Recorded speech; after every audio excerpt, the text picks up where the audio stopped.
किसी भी तरह के विरोध में सिक्के के दो पहलू होते हैं, वो अब आपको बताते हैं। एक पहलू है जो डॉक्यूमेंट्री को सही बता रहा है, लेकिन इसका एक दूसरा पहलू भी है, वही पहलू जिसे जाने बिना आप पूरे विवाद की इनसाइड स्टोरी समझ नहीं सकते। देखिए, अब सबसे पहले विवाद क्यों है इसे समझिए। बीबीसी ने इंडिया द मोदी क्वेश्चन नाम से डॉक्यूमेंट्री की सीरीज बनाई है। पहला एपिसोड 17 जनवरी और दूसरा एपिसोड 24 जनवरी को रिलीज किया गया। डॉक्यूमेंट्री में नरेंद्र मोदी को गुजरात दंगों के लिए दोषी बताया गया है। डॉक्यूमेंट्री में ब्रिटेन के पूर्व सचिव जैक स्ट्रॉ द्वारा एक आंतरिक रिपोर्ट का जिक्र है। रिपोर्ट के आधार पर गुजरात दंगों का कसूरवार मोदी को डॉक्यूमेंट्री में माना गया। 20 साल बाद आंतरिक रिपोर्ट का जिक्र क्यों?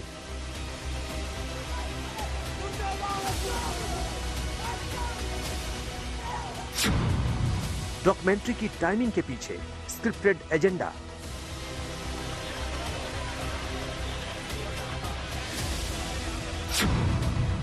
क्या है मोदी विरोधी गुट का international हथकंडा?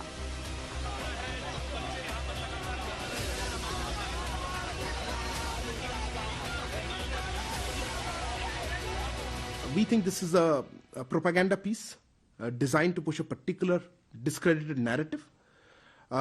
The bias, lack of objectivity. भारतीय विदेश मंत्रालय ने इसे एक प्रोपेगेंडा करार दिया है, तो वहीं डॉक्यूमेंट्री को लेकर बीबीसी ने सफाई में इसे सही माना है। लेकिन आप टाइमलाइन पर रखकर डॉक्यूमेंट्री को देखें तो इंटरनेशनल साजिश की तस्वीर साफ हो जाती है। ऐसा क्यों, समझिए। हिंदुस्तान के खिलाफ आतंकी साजिश रचने वाला पाकिस्तान विवादित डॉक्यूमेंट्री के प्रचार प्रसार में लगा है।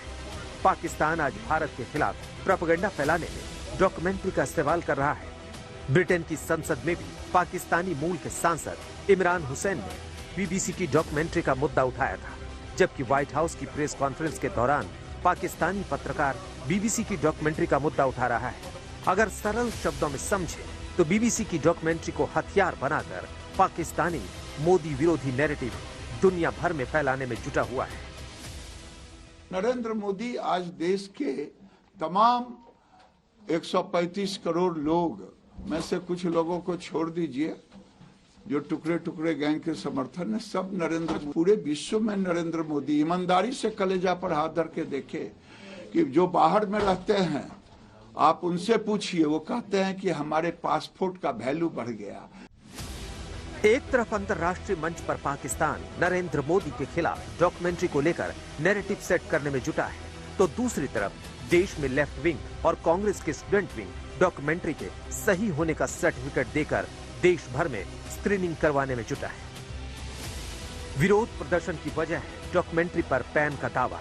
अब सवाल है कि क्या बीबीसी की डॉक्यूमेंट्री पर केंद्र सरकार ने बैन लगाया है? बैन को आधार बनाकर हंगामा हो रहा है, लेकिन सरकार का कहना है कि डॉक्यूमेंट्री पर बैन नहीं लगाया गया है, सिर्फ सोशल मीडिया के प्लेटफॉर्म को एडवाइजरी जारी की गई है, क्योंकि इसी मुद्दे पर सुप्रीम कोर्ट का फैसला आ चुका है। कोई कंफ्यूजन नहीं है। केंद्र सरकार की तरफ से सुप्रीम कोर्ट के फैसले की बात कही जा रही है। दरअसल वो फैसला गुजरात दंगों से जुड़ा हुआ है।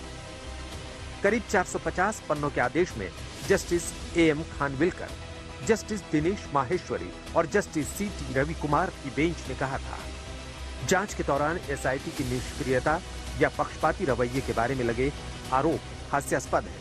बड़े स्तर पर पूर्व की प्लानिंग, साजिश और वरिष्ठ अधिकारियों के शामिल होने के आरोप अप्रमाणित रहे और उनके शामिल होने को लेकर संदेह की भी गुंजाइश नहीं है।